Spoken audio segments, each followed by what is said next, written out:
నా మీద ఎక్కడ కేసులు లేవు. నేను ఎప్పుడు కూడా అలాంటి పనులు చేయలేదు. మొదటి నుంచి వీళ్ళు ఒక ముఠా ఉన్నారు.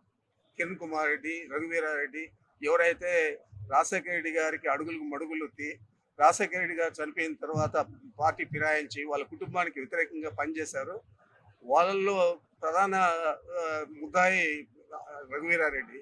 నా గురించే రఘువీరారెడ్డికి ఏం తెలుసు అని మాట్లాడతాడు. మా ఇన్ఛార్జ్ మంత్రిగా ఉండి కూడా మా జిల్లాలో ఎప్పుడు కూడా నా నియోజకవర్గంలో కూడా పర్యటించలేదు. అతనికి ఏం తెలుసు నా గురించి? ఏదైనా ఉంటే నిరూపించమని చెప్పండి, రాజకీయాల నుంచి తప్పుకుంటాను. కాంగ్రెస్ పార్టీకి వెన్నుపోటు పొడిచింది రఘువీరారెడ్డి, కిరణ్ కుమార్ రెడ్డి, ఇంకా ఎవరెవరైతే రాజశేఖర రెడ్డి గారు అడుగులు మడుగులు దుక్కుతూ ఉన్నారో వాళ్ళు వెన్నుపోటు పొడిచారు. మేము పొడలేదు. మేము కాంగ్రెస్ పార్టీని బతికించాం. ఈ రాష్ట్రంలో చంద్రబాబుకు వ్యతిరేకంగా మా జిల్లాలో నేను జిల్లా అధ్యక్షుడైనప్పటి నుంచి ఇప్పుడు దాకా కూడా మెజారిటీ స్థానాలు నేనే సాధిస్తూ ఉన్నాను. ఆ మెజారిటీ స్థానాలు తెచ్చేదే కాకుండా కాంగ్రెస్ రాష్ట్రంలో అన్ని జిల్లాల్లో కంటే కూడా ఎక్కువ పటిష్టంగా ఉమ్మడి రాష్ట్రంలోనే పటిష్టంగా చిత్తూరు జిల్లా ఉన్నది.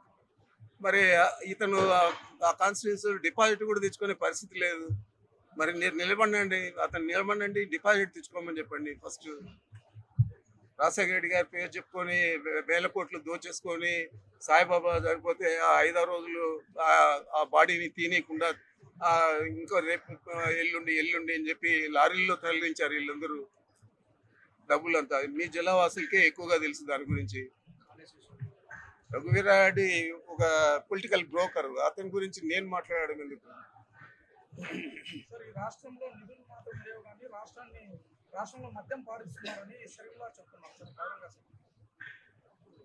ఇప్పుడు చంద్రబాబు, పవన్ కళ్యాణ్ పాడే పాటే ఆమె కూడా పాడుతూ ఉన్నారు. ఆమె గురించి ప్రత్యేకంగా మనం ఏం చెప్పనక్కర్లేదు.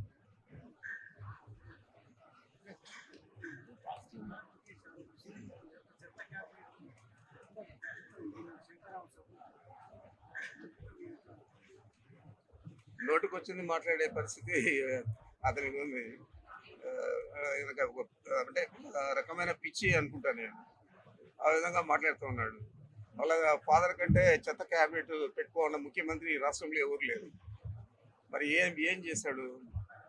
అన్ని లక్షల కోట్ల అప్పులు చేసి ఏదైనా ఆయన పేరు మీద ఒక పథకాన్ని రాష్ట్రానికి ప్రజలకు ఇచ్చారా? లేదా ఏదైనా ఒక ప్రాజెక్టు నిర్మాణం పూర్తి చేసి ప్రజలకు అంకితం చేశాడా? 14 సంవత్సరాలు ఉన్నాడు. మరి 5 సంవత్సరాల్లోనే రాజశేఖర రెడ్డి గారు జలయజ్ఞం పేరుతో 1 కోటి ఎకరాలకు సాగునీరు ఇస్తానని 85% పూర్తి చేశారు.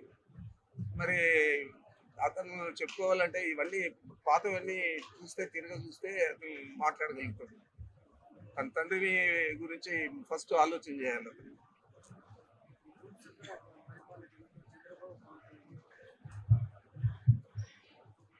చంద్రబాబు చెప్పినా, పవన్ కళ్యాణ్ చెప్పినా, షర్మిలమ్మ చెప్పినా, ఇంకా వాళ్ళకు వంత పలికే కమ్యూనిస్టులు కానీ ఇంకెవరు చెప్పినా కూడా నేను ఒకటే చెప్పదలుచుకున్నాను.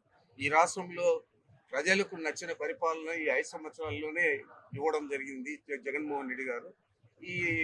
ఈ మాట ఎన్నికల తర్వాత మనం రిజల్ట్స్ చూసి మనమే డిసైడ్ చేసుకోవచ్చు. ఎన్నికల ఫలితాలు మా జగన్మోహన్ రెడ్డి గారి ఆశించిన మేరకు ఉంటాయా లేదా అనేది ఎన్నికల తర్వాత వాళ్ళే తెలుసుకుంటారు. విధ్వంసక పరిపాలన అంటే వారు చేశారు. ఇప్పుడు చరిత్ర చూడాలంటే అక్కడ వంగవీటి మోహన్ రంగా దగ్గర నుంచి చూసుకోవాలి విధ్వంసం ఎవరిది అని.